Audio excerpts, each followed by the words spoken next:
¿Sabías que hay una tecnología energética en la cual el Perú es pionero en la producción? El día de hoy hablaremos de hidrógeno verde y para este tema nos acompaña Edmundo Farge. Bienvenido. Gracias Héctor, gracias Juan por la invitación. Hoy día atento a todas sus preguntas que podamos responder. Gracias. Gracias nuevamente Edmundo por estar aquí. Edmundo, y para personas como yo que recién nos involucramos en el tema de hidrógeno verde, ¿tú nos podrías explicar de manera sencilla qué es exactamente hidrógeno verde? Claro que sí, Juan. El hidrógeno es una sustancia de forma de gas bimolecular que existe en el universo, que existe en el medio que vivimos, pero no está puro, ¿no? La idea del hidrógeno hoy en día es utilizarlo como un vector energético. Para los que no conocen un poco el vector energético, se le llama a toda sustancia que pueda transformarse, transportarse, almacenarse de forma controlada. Eso es el gas natural, la electricidad y ahora el hidrógeno. Eso es. Gracias Edmundo. Edmundo, y con respecto al hidrógeno verde, que ahorita está en tendencia, ¿qué tecnologías utilizan el hidrógeno verde para moverse, ¿no? ¿Qué tecnologías ahorita están utilizando este vector energético que comentas para desarrollarse, para impulsarse? Bien, en lo que el Foro Económico Mundial habla de dos tecnologías que son el corazón de la economía del hidrógeno. Uno es la electrólisis, ¿no? Que es el proceso donde utilizan el electrolizador. Y el electrolizador tiene 4 tecnologías industriales, ya comerciales, ¿no? Estamos hablando de electrólisis con tecnología AIEN, que es membrana de intercambio de aniones, tecnología alcalina, que utiliza sustancias de hidróxido de potasio, por ejemplo, ¿no? Tecnología PIEN, que es membrana de intercambio de protones, y tecnología SOEC, que es electrolizador de óxido sólido, con tierras raras, se fabrica con tierras raras. Okay. Ese es, digamos, un corazón de la tecnología para producir hidrógeno. Ahora, para usar hidrógeno utilizan la celda de combustible o fuel cell. Esa es otra tecnología inversa a esta tecnología de electrólisis. Okay. Y esta celda de combustible que comentas, o ya el producto, el vector, ¿qué industrias utiliza? ¿Automotriz, otro tipo de industrias? ¿Qué industria lo está utilizando este vector? Si hablamos propiamente del hidrógeno como vector energético, va a desplazar ya poco a poco a lo que es los combustibles fósiles. Estamos hablando de petróleo, carbón, la misma gas natural, y el hidrógeno se va a posicionar en el mediano y largo plazo como el vector energético más limpio que va a haber y de mayor capacidad, ¿no? Para usar en todos los sectores productivos. Hoy en día se utiliza para producir fertilizantes, se utiliza para el proceso de refinerías, ¿no? Para combustibles fósiles, por ejemplo, se utiliza hidrógeno, ya desde los años 1800, pero en el mediano y largo plazo se va a posicionar como un energético que va a ser utilizado, como tú lo dices, en transporte, en marítimo, terrestre, aéreo, en la industria y para producir plantas de hidrógeno que produzcan electricidad utilizando hidrógeno, ¿no? Hay dos tecnologías de motor generador y tecnologías de celda de combustible para producir electricidad. Entonces, pero eso es en el mediano y largo plazo. Hoy en día ya se hacen en China, se hacen en Europa, pero son proyectos que recién están empezando. En Perú vendrá de acá al 2040, 50, estimo yo. Edmundo, y conversamos un poquito en la previa. Cuéntanos un poquito sobre la historia del hidrógeno verde. Eso me encanta la historia un poco, Juan, gracias por la pregunta. El hidrógeno, si bien es cierto, existe desde los años 1800, ¿no? Cavendish fue uno de los, digamos, que descubrió, entre comillas, el hidrógeno en sus experimentos. El hidrógeno siempre se ha usado desde 1800 para procesos de industria fertilizantes, a través del proceso Haber-Bosch, mezclas hidrógeno, mezclas nitrógeno y tienes amoníaco, ¿no? Para el uso de fertilizantes. Pero también ya en los años 70 el hidrógeno ya no solo se planea usar desde la industria, sino como un vector energético. ¿Qué quiere decir vector energético? Usarlo en las casas, usarlo en las plantas de generación. Entonces, Alemania Federal, la que no pertenecía a la parte comunista, ya en un instituto alemán dirigido por un profesor o doctor Wolfenso, tenía un plan energético del año 70, un libro del año 70, te lo voy a compartir, les voy a compartir. Ok. Super. Y ahí decía que al 2030-50 se iba a utilizar el hidrógeno como vector energético utilizando energía solar, ¿no? Eso es un poco la historia que yo tengo, y ya existía un plan en Europa para hacer esto en el mundo, ¿no?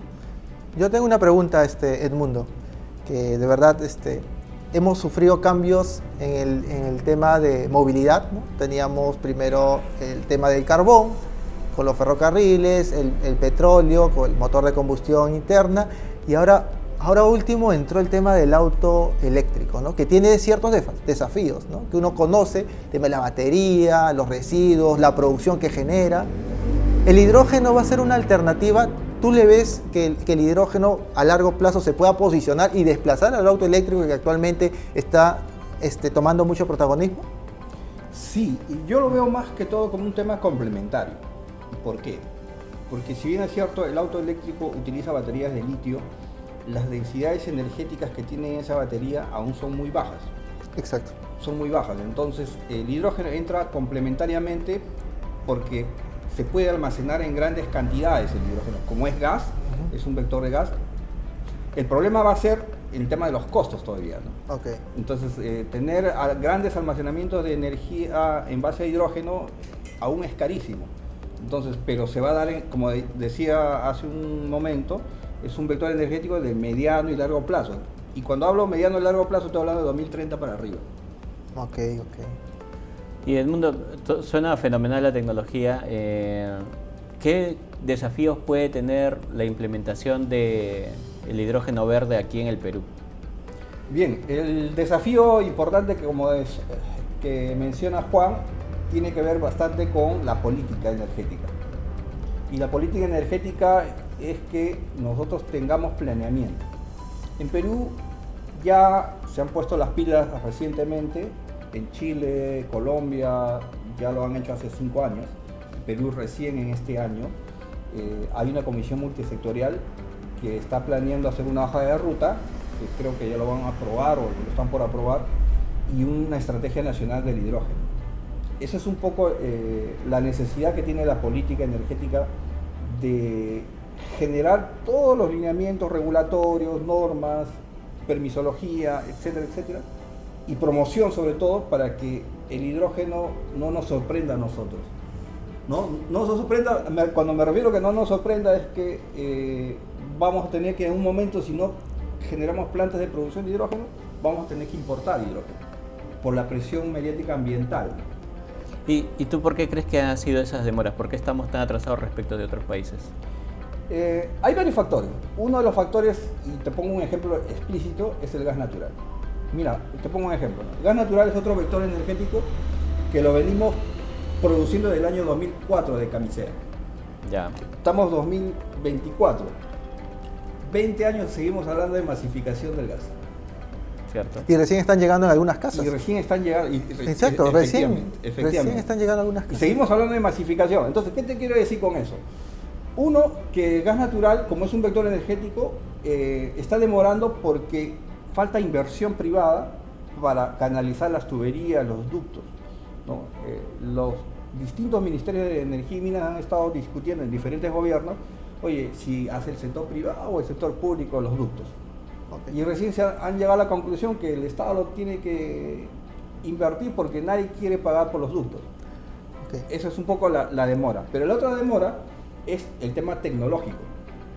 El tema tecnológico para producir plantas de hidrógeno aún están caras. Ustedes recuerdan, las plantas solares hace 10 años estaban carísimas, pero existían. Exacto. Entonces ahora los costos de tecnología están bajando y entonces también los costos para los electrolizadores van a bajar poco a poco. Y se estima que en el 2030 casi todos los países van a utilizar.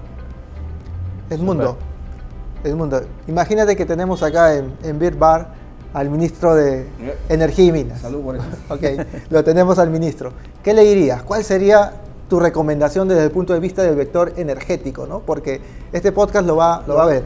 Tú dime, ¿qué le dirías para poder hacer la implementación? Sí, a ver, justo participamos en varios foros de energía con el viceministro, con el director de eficiencia energética del ministerio, con el exministro de Red Descalzi también, hicimos algunos debates. Mi sugerencia sería que no solo se enfoquen en un tipo de hidrógeno. El hidrógeno verde está bien, es una solución para mí de mediano y largo plazo.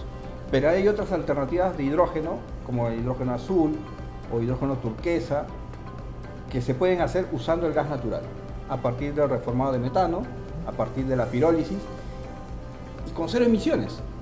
Cero emisiones. Pirólisis con cero emisiones, ¿cómo es posible? Usas el metano, sometes a grandes temperaturas en un reactor, inyectas microondas, ¿no?, para catalizar el proceso y obtienes hidrógeno turquesa, que es lo mismo, más acetileno o carbón sólido, sin emisiones de CO2. Ah, interesante, interesante también. O sea, hay que hacer como se dice, un setup, un mix de tecnologías para poder tratar de coberturar la demanda que se supone o que vemos en el mediano plazo se va a tener. Porque me imagino que habrá una brecha de infraestructura fuerte actualmente. El mix nos da la garantía de lo que se llama no dependencia. La seguridad energética. ¿No? El mix nos da, oye, mira, no solo el verde, puede ser el azul de gas natural, que lo tenemos también, y podemos descarbonizar no solo la demanda, sino también la fuente. O sea, el gas natural que tenemos, podemos usarlo para el hidrógeno que seguramente lo requiera el exterior. Okay. Porque te pongo un punto así vital, ¿eh? Si bien es cierto, todo el mundo, Europa, Estados Unidos, Japón, Corea, China, hablan de hidrógeno verde, pero en sus leyes y en sus encuentros tecnológicos y regulatorios, que lo mínimo para producir hidrógeno es 4 kilogramos de CO2 por kilogramo de hidrógeno. Es el umbral mínimo permitido. Okay. O sea que no es que sea cero, claro, sino es un mínimo. Entonces cualquier que pueda producir hidrógeno tiene que tener ese umbral para ese mercado, ¿no? Para ese mercado. Entonces pienso yo de que todas las alternativas nos ayudan a tener mayor seguridad energética. ¿No es la idea reemplazar las otras fuentes o vectores energéticos por el hidrógeno, sino que puedan coexistir? Sí, coexistir y a mediano y largo plazo desplazarlo, pero estratégicamente. Por ejemplo, ¿no?, si yo tengo gas natural acá, que Perú lo tiene, yo puedo usar el gas natural como mercado interno, porque ya lo estamos haciendo y esa es una política que ya existe, ¿no? Ajá. Ok, pero en el exterior, en el mercado externo, muchos, Alemania, Estados Unidos, están importando hidrógeno. Por ejemplo, Alemania el año pasado importó hidrógeno azul a partir de metano de Emiratos Árabes. Wow. Para su industria de amoníaco, para su industria de metanol. ¿Qué te quiero decir con eso? Que puedes utilizar para el mercado externo el hidrógeno que pide el mercado externo, como Europa, pero para el mercado interno puedes usar el gas natural todavía. Mientras eso, sabemos que el gas natural no es eterno, en el tiempo, en el mediano y largo plazo, ya el gas natural se va terminando, vamos descarbonizando esa fuente porque ya no vamos a tener gas, vamos generando ingresos, valor agregado con la exportación y vamos descarbonizando poco a poco. Exacto. No es que, oye, mira, viene el hidrógeno y dejamos el gas natural, por ahí y nadie lo usa. Eso no creo que sea una descarbonización inteligente, porque lo inteligente sería aprovechar lo que tenemos, porque somos un país pobre, hay que reconocerlo, un país pobre que depende de sus recursos y hay que saber aprovechar al máximo esos recursos. Eso es una opinión muy personal, ¿no? No comprendido, ahí tenemos una ventaja competitiva entonces, sí, al tener una buena fuente de gas natural, ¿no? Esa es la palabra, la ventaja competitiva, la ventaja comparativa también, al usar no solo los recursos que se tiene, sino las energías renovables que tenemos. O sea, un hidrógeno verde o azul o como quieras llamarlo, no puede ser excluir a otras tecnologías. Okay. Edmundo, hablamos del hidrógeno verde como una fuente y siempre cuando hay nuevas tecnologías salen, como se dice, los fantasmas. Llevar una celda de hidrógeno en tu coche o en una generadora significa un riesgo más que lo que puedes tener con el gas natural. ¿Cómo es que tú nos podrías decir los riesgos que tiene el almacenar hidrógeno, ¿no? Las celdas de combustible? Ya, hay que tener una premisa ahí. A veces el ser humano lo que no conoce le tiene miedo. Exacto. Sí, es clásico. Pero recordemos que el hidrógeno ya lo usamos en Perú. Desde el año 65 usamos el hidrógeno verde en la planta de Cachimayo. ¿Y en qué forma lo usan el hidrógeno verde? Ellos utilizan el hidrógeno para producir, en ese entonces para producir fertilizantes, pero hoy en día lo utilizan para producir emulsiones, que son el nitrato de amonio nivel ANFO, para explosivos. Para explosivos. Okay. Entonces, Cachimayo, de lo que era una planta de fertilizantes, se convirtió en una planta de explosivos utilizando nitrato de amonio. Okay. Y el nitrato de amonio es una mezcla de nitrógeno con hidrógeno. Y la planta de hidrógeno es justamente para alimentar eso. Okay. O sea, es seguro, yo me pongo en la posición del ciudadano de a pie, ¿no? O sea, imagínate si entra la tecnología de hidrógeno en autos, ¿no? Motores de combustión con hidrógeno. ¿Hay un riesgo? ¿Qué tan riesgoso es el tema de explosión? Bueno, como el gas natural también tiene... Todo energético tiene un riesgo. Exacto, tenemos ahí energía confinada, ¿no? Claro, y por eso existen los especialistas, los ingenieros, los técnicos, que utilizando las normas se puede hacer un uso como el gas natural, como la electricidad también. O sea, es parte del desarrollo. Exacto. O sea, el riesgo es calculado, no es un riesgo, digamos, al albedrío, ¿no? Okay. Claro. Edmundo, ¿y tenemos alguna planta de generación en base a hidrógeno en Perú? Planta de producción. ¿Planta de producción? Sí, le decía a Héctor, la planta de producción es la planta de Cachimayo.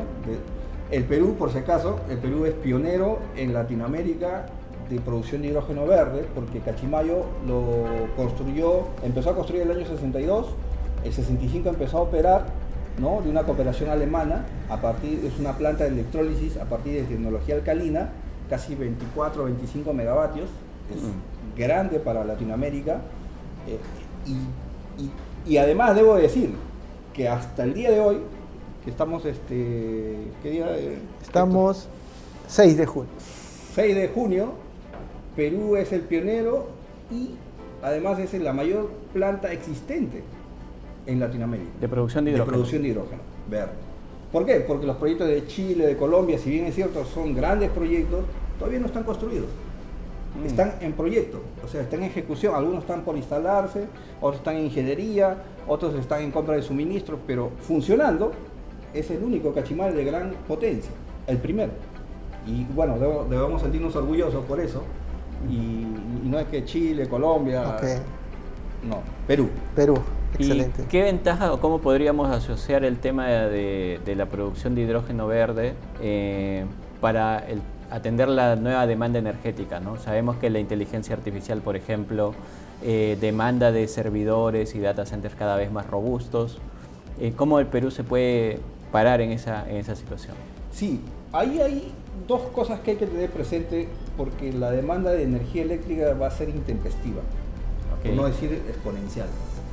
Por lo mismo que tú dices, ¿no? Por la inteligencia artificial va a requerir grandes consumos de energía.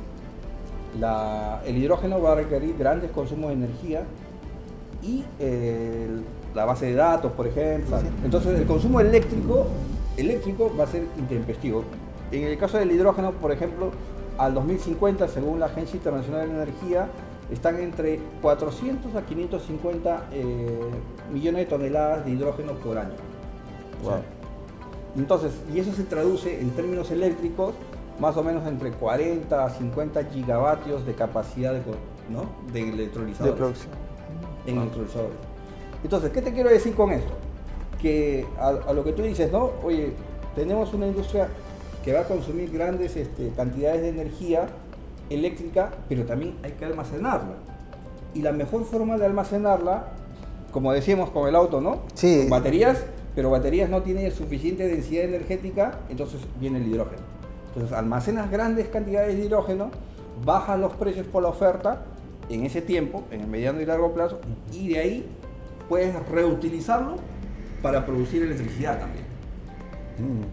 O sea, pero obviamente eso en el mediano y largo plazo. Ok, o sea, tú le apuestas al motor de combustión con hidrógeno.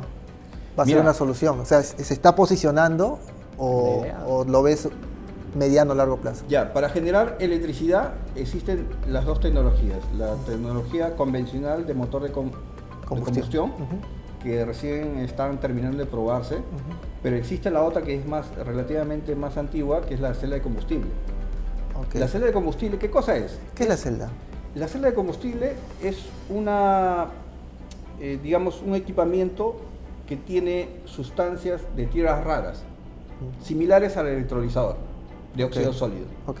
No sé si el electrolizador de óxido sólido se hace a partir de estroncio, de itria, ¿no? Que son tierras raras para producir energía eléctrica usando hidrógeno, que es el sentido inverso.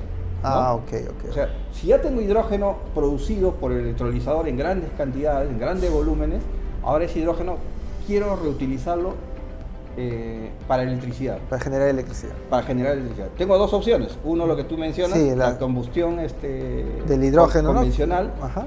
o la celda de combustible. Hace un tiempo vi Toyota está poniéndole, como se dice, apostando sus fichas, su área de investigación y desarrollo en el hidrógeno verde, ¿no? Va a ser una alternativa. Yo pienso que los carros de combustión interna con hidrógeno verde lo vamos a tener pues mediano, largo plazo. Sí. Es verdad. Y hay que tener presente que todo es dinámico, porque las baterías de litio, o sea, van a tener su pico de producción en 2050. Sí, cambia la tecnología y por decir, ¿no? O sea, el litio ahora está como que se ha quedado estancado, ¿no? O es mi percepción, ¿no? Porque están entrando nuevas formas de combustible. Lo que tú dices es cierto. Para cerrar un poco a lo que me preguntas, ¿no? Existen las alternativas tecnológicas para la movilidad. Están las baterías de litio, fosfato de hierro litio, están las baterías de sodio. De sodio, ¿no? Ahora están unas de que sodio. van a hacer una competencia, que son de menor densidad aún, y está la de hidrógeno que van a venir en el futuro y que van a conectarse, pero obviamente se van a quitar mercado, ¿no? Exacto. Y las eficiencias también se están buscando. O sea, y como al 2050 se estima, hay un artículo de una revista de minería que dice que el litio al 2050 va a llegar a su tope, entonces van a escasear el litio al 2050, entonces es una buena oportunidad para el hidrógeno. Veremos, ¿no? Veremos, claro. ¿Y cuáles son los referentes globales de la industria del hidrógeno verde? Ahí habría que marcar como producción y como tecnología, ¿no? De equipamiento. Claro. Ya, como tecnología de equipamientos, el pionero, digamos, ha sido Europa. Estoy hablando de Noruega, por ejemplo, una fábrica Nel, que produce el año 1900. Nel Hydrogen, es una que produce electrolizadores alcalinos. ¿Ya? Alemania, Finlandia, Noruega han sido, digamos, los pioneros en producción de hidrógeno. Pero hoy China está ya queriendo equiparar a eso en tecnología y en medios de producción también. Tal al punto que dice que al 2050 China se va a posicionar por encima de Europa y de Estados Unidos inclusive. Entonces, en producción, tecnología ya todos están equiparándose. Wow. Pero en producción, según lo que dice Bloomberg, porque todos los artículos que yo recojo son de Bloomberg, de la Agencia Internacional de Energía y de otras consultoras del consulado energético de hidrógeno también, te dicen, pues no, China 2030 va a superar la proyección, ¿no? La proyección. Y en nuestra región, en Latinoamérica, ¿quién estaba quizás unos pasos más adelante? Sí. Chile definitivamente, porque está desarrollando mercado, y eso es lo que nosotros debemos reconocer, porque Chile tiene más de 50 proyectos de producción de hidrógeno. Además, por más que Perú haya sido pionero, pero solo en una planta que es grande, pero no estamos desarrollando más proyectos. Hay una tentativa, debo decir, de dos plantas, uno de Sudáfrica, que se llama Philan Energy, que aspira a tener alrededor de 2 gigavatios en producción de hidrógeno. ¿En dónde, perdón? Esto es en Arequipa. Ok. En Arequipa. Finland Energy es una empresa sudafricana Ujú. que ya anunció que va a producir hidrógeno verde en Arequipa con plantas solares. También anunció hace 3 meses Verano Energy, que es una empresa española, chilena y americana, 3 capitales, que van a producir una gigaplanta de más o menos 6 gigas aprox de hidrógeno, solo hidrógeno. Solo hidrógeno. Pero ahorita todo está en estudio ambiental. Ok. Está en ambiental. Excelente. Y para complementar lo que comenta Juan, ¿no? A nivel global, ¿qué país está generando un desarrollo, ¿no? Que se vea ya casi tangible, ¿no? A corto plazo? ¿Qué desarrollo donde se aplique hidrógeno verde tenemos actualmente, ¿no? ¿En qué país se está desarrollando bastante la utilización del hidrógeno verde? Mira, en Estados Unidos ha hecho una inversión agresiva, casi más de 7 mil millones o 7 billones de 7 billones. subsidios. En Europa, si bien es cierto, Alemania, Noruega está, pero el más preponderante es España. España está liderando con sus hidroductos, ¿no? De grandes proporciones. Pienso que España está liderando en Europa, con Alemania por ahí, y en Estados Unidos obviamente es con China, ¿no? Con China, ok. Bueno, yo creo que hemos tocado varios temas, hemos visto las tecnologías del hidrógeno, el Perú cómo estamos y a nivel global cómo se está moviendo. No sé, Edmundo, si tendrás algún comentario final, alguna reflexión de repente, ¿no? Con respecto a este tema del hidrógeno verde. Bueno, primero gracias por la invitación. Quería cerrar con algunas cosas. Por ejemplo, yo sugiero que el Perú, por más que ya hay una ley que el Congreso ha aprobado de hidrógeno verde, así lo llaman, pero pienso yo de que debería aceptar todos los tipos de hidrógeno para tener más seguridad energética, no depender solo de las renovables. Hidrógeno verde, turquesa, azul, o hoy en día ya se habla pues, de hidrógeno renovable, así se le llama. Y también se clasifica el hidrógeno de bajas emisiones.